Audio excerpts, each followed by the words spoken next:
What's going on, everybody? This is Moulton's Mind and Body. I am your host, Jeff Moulton. I'd like to welcome you back to the podcast, and if you're new, I appreciate you tuning in. What we're going to talk about is something a little bit different today. A lot of our podcasts have been about mindset and really just like the importance of, going through different things in life. We talked about a little bit of nutrition, a little bit of working out, but I specifically want to talk about programming a little bit. And what that is really your workouts. So I think a lot of people, I know a lot of people have questions about it, but I've been getting asked significant amount of questions on how to put your own workout together, and really depending on what your goal is and what you want to do. So for me, I want to try to make this episode about, getting your workout together and trying to set it up for you. And I'm gonna give you a few broad, ways you can do that, and then you can kind of tailor it to you a little bit. So where do we start, right? So that's the first question everyone has is, where do you start?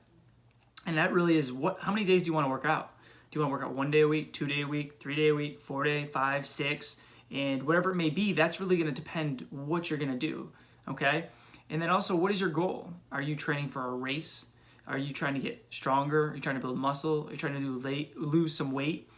And now, some of these can overlap, right? There's some basic training models that work for all of these to just generally get you stronger. And I think what I'm going to do is kind of show you a simple way to go about it. So let's say you want to work out 3 days a week, okay? So what we're going to do is, if you're just starting off, I think the best way to do it is to go full body workout 3 days a week. You stimulate everything 3 times. That's 3 times a week you're going to be hitting a specific muscle.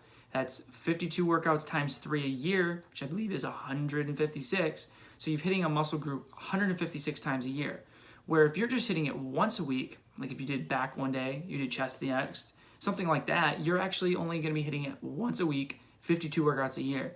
And most likely when you're first starting off, you're going to be hitting that muscle really hard. If you're doing more than 2 or 3 movements, you're going to be crushed. Your body's going to be dead. You're going to be very sore, and you're overdoing it. And if you're sore for days upon days, that's gonna cause problems, your recovery, and you're not gonna get the most out of your workouts. So I want you to think about that. I want minimally to hit everything twice a week. The beginning, if you're doing 3 full body workouts, everything 3 times.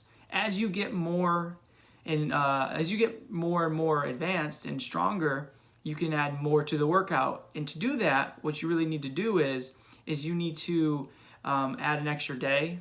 And split things up a little bit. So move to 4 days a week.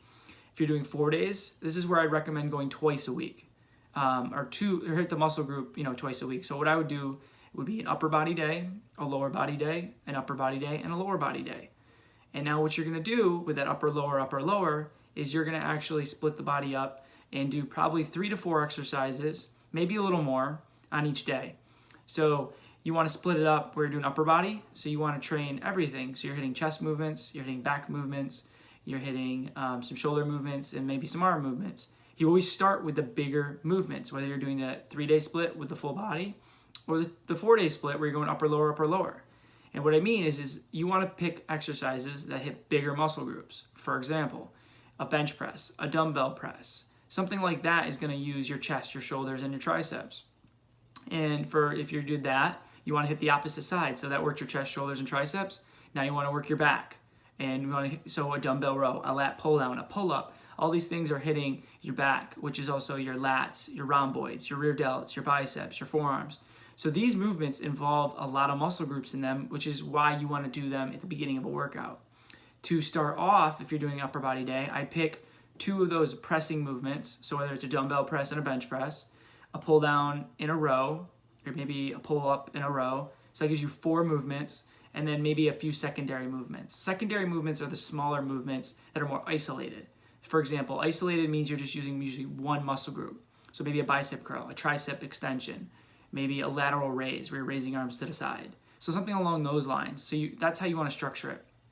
Rep range at the beginning, somewhere in that 8 to 15 mark. I really just want you to start getting structure and consistency into your workouts. That's the biggest thing, and that's one of the most important things. It's not as much how you do a lot of things in the gym when you first start, it's just being consistent in the gym. the more advanced you get, the more you're going to modify your workouts because you're going to adapt. And when you adapt, you have to challenge yourself to get stronger, whether it's adding weight, adding repetitions, the frequency you're training. There's a lot of different ways to go about it, but that's the concept. So if you're doing the 3-day split or the 4-day split, that's how you approach it. The next would be a 5-day split. My recommendation for the 5-day split is to be an upper body, a lower body, and then an upper pull and an upper push, and then a lower. So let me break that down for you. So you have upper body, which is what you are doing in the 4-day split, and then you have lower body, which you're doing in the 4-day split, and then you have an upper push. Push means pressing movements. So when you're pressing, you're using your chest, your triceps, and your shoulders.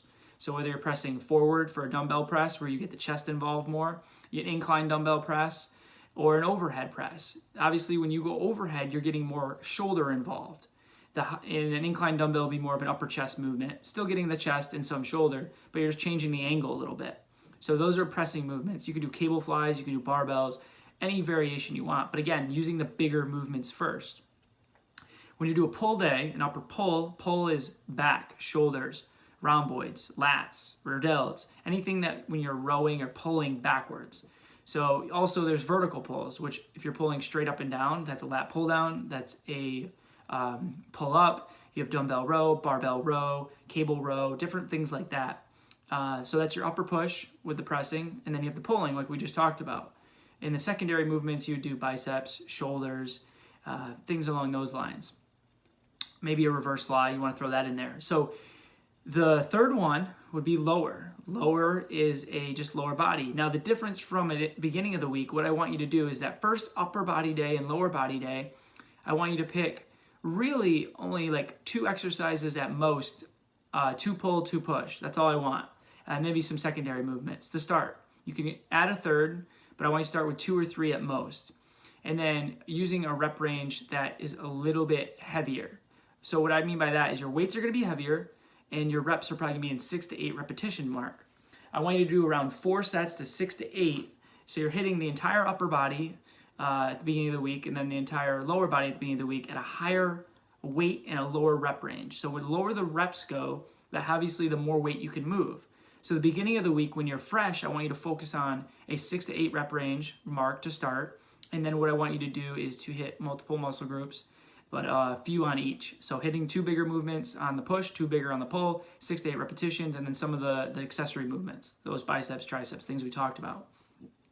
When you hit that, so if you're hitting the upper and upper lower at the beginning of the week, I want you to maybe take a Wednesday off, give yourself a day in between, and then when you go to the push, upper pull, and then lower, I want you to do 2 things now. I want you to change the rep range, and I want you to also change the weights, obviously. So the beginning of the week, you're hitting 4 sets of 6 to 8 reps. So you're getting 4 sets of that heavier weight. Second time you go into the week when you're hitting the upper and lower body, I want you to focus on more of a hypertrophy set. So getting a little bit higher rep range, getting more volume in, which is going to help you break more muscle down and build more muscle along the way. So now we're going to be focusing on 3 sets on that 12 to 15 rep range. Okay. So the 1 less set and also higher reps we're going to do, but training to fatigue in that 12 to 15 rep range with good form. The biggest thing with everything we're talking about is I need you to be having good form while doing it. If your form goes to shit, you're not going to be developing the muscle you want and the strength you want, and you're probably going to lead to injuries, okay? So that's not what we want. So, for example, I want you to switch the movements up a little bit. If you had a barbell bench press earlier in the week for your big strength movement where you're doing 6 to 8 reps, maybe I want you doing a dumbbell press, flat dumbbell later in the week on your upper push. Maybe I want you doing a cable fly. So switching the exercises up a little bit. I like the bench press earlier in the week, maybe a barbell row early in the week. It's a bigger movement that demands a lot out of you. It basically taxes your nervous system more, and you're using a lot of muscle groups into it. So doing a heavier weight is going to probably help you get stronger in that 6 to 8 rep range on that movement. Excuse me. So you can do a dumbbell row too, barbell row, whatever you want, pull up. But maybe on the second time coming in the week, maybe you're doing a seated cable row, focusing on the contraction more than moving the weight like earlier in the week. Also maybe doing a lat pull down, which is a little bit easier than a pull up, right? So that could be your 2 of your back or a push and pull movement later in the week that you're putting with your exercises. So you have your upper push. So now we're going to do 3 to 4 movements because what we're doing is that earlier in the week, you're lifting heavier, it taxes your body more. You can't do as many movements when you're lifting heavy. That being said though, now when you're doing the second time you're going through the week, the rep range comes higher, the weight isn't as heavy, so it's not as demanding on your nervous system, and you're going for more of a muscle contraction, so you can handle, 3 or 4 movements maybe. So maybe you do 3 movements on your pressing, maybe 4, and then a couple accessories. And your upper pull, you're doing 3 or 4 movements, focusing on the contraction. I would start with 3 if you feel good, then the next week maybe add a 4th. And then as you go on, adding more weights. Pulling movements, like we said, you want to do something a little different than you did earlier in the week, but hitting the similar muscle groups, focusing on the contraction. On the lower body day, say concept, when you're going earlier in the week, you're hitting maybe barbell squats. Maybe you're hitting, sumo deadlifts or some type of deadlift movement, right? Hitting a big movement. Later in the week, we're going a little more controlled. We're going for a higher rep range.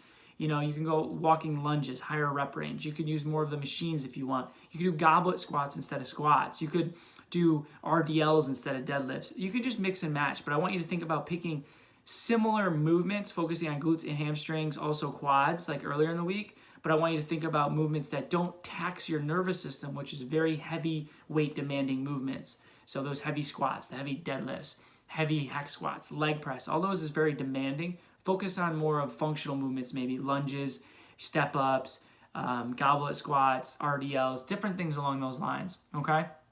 Now that's your 5-day split now. Now you have your upper, lower, push, pull, leg. And now I don't recommend this for many people because I think the value of having 2 days off is significantly underrated for most people. I think most people try to push too hard and train maybe even 6 days a week. 7, you can't train 7. If you're training 7, the only way you can do it is if it's like an active recovery and mobility, flexibility. So if you're going to go 6, what I want you to do is focus what we just talked about, where we have going through the full body twice, except we're going to go push, pull, leg, push, pull, leg. And when I say push, pull, leg, what that is upper push, upper pull, leg, upper push, upper pull, leg. And then when you do that, again, you're hitting everything multiple times. You're changing the dynamic up. You're getting a little more volume in. So similar like we did on the last one, on the 5-day split, where you're doing more exercises later in the week because you're only doing a push upper on one day instead of a full upper. You're going to be able to handle more in each workout. So this is more advanced. You can't be a novice to train like this. Your body will not be able to handle it. And even on a lot of people that aren't novices, their body can't handle it. So I think that is the key thing to look for, is to upper pull, upper push, leg. Repeat that 2 times through the week with a day in between. And that's probably the best way to go about it. And, you can take the day if you need it in between somewhere else, but really you need at least that 1 day to recover. And honestly, I think you need more. So structure it very similar like we just talked about. You want to switch the rep ranges. The first 3 times work in maybe a 6 to 8. If the second 3 times work in maybe a 12 to 15, 4 sets on the 6 to 8, 3 sets on the 12 to 15, and just regulate the right correct weights to fatigue out in the rep ranges that we're looking for. So that's really what it comes down to, guys, right there. That is the best way to structure your workouts. That's a very basic, simple way to approach it. Now, the only other thing I want to talk about is when your workouts are structured like that, there's a couple of key things you need to lock down on. I need you to lock down on nutrition. I need you to lock down your sleep. If you don't sleep and you do not eat enough, no matter what your goal is, if you're trying to lose weight, if you don't eat enough, you won't lose the weight correctly and you'll crash your metabolism. And if you're working out as much as we're talking about, you're going to be broken. You're not going to recover. You're going to be fatigued and exhausted. If you're trying to build muscle mass, you need to eat. Guys, most of you are guys that are listening to me. I have a few females out there. But that being said, you need to eat. You need to eat significant amount of calories, way more than you think you're eating most of the time. And they have to be good foods. You don't want to just eat shit. Will you put on weight? Yes. But will your energy levels be great? Will you sleep great? Will your body, whatever you're eating, you're building fibers.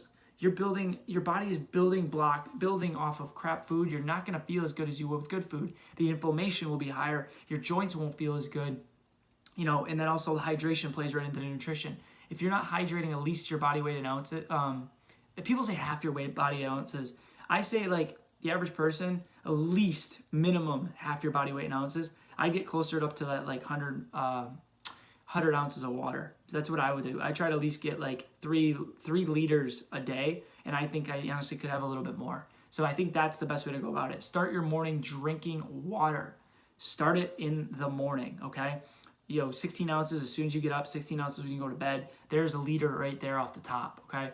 So the importance, I can't tell you enough. If you're serious about training and you're not hydrating enough, your muscles are made of water, 70-80% easy.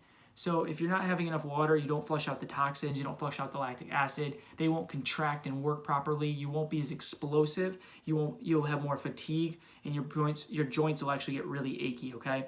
Nutrition, key. Make sure you're eating the right foods, guys. Make sure you're getting enough protein. You make sure you're just doing the right things, honestly, to honestly just make sure you're eating enough to perform. If you're not eating enough calories, you won't grow. And at the same time, you need enough to just function, okay? If you're trying to lose weight. Key. We can talk about a little bit more in another episode when it comes to how many calories and all that, but these are basic. If you're trying to gain weight, make sure you're getting a good amount of calories in. If you stop gaining weight and you're not getting stronger, eat more food. If you're not losing weight, you're probably either overeating or not moving enough. You have to track your food. Either way, if you don't track your food, you will never know. You don't have to do it the rest of your life, but you have to track your food, okay? Once you know on average how much you need to eat, use MyFitnessPal, then you can regulate your food on your own time. You don't have to write it all the time, but it's a good way to go about it. So I think that's key, okay? So those are it, guys. Nutrition, sleep, hydration. Sleeping 7 to 8 hours a night minimum. You're not going to recover. You're not going to grow. Your nervous system won't recover, and you're not going to be able to perform. It's not hard.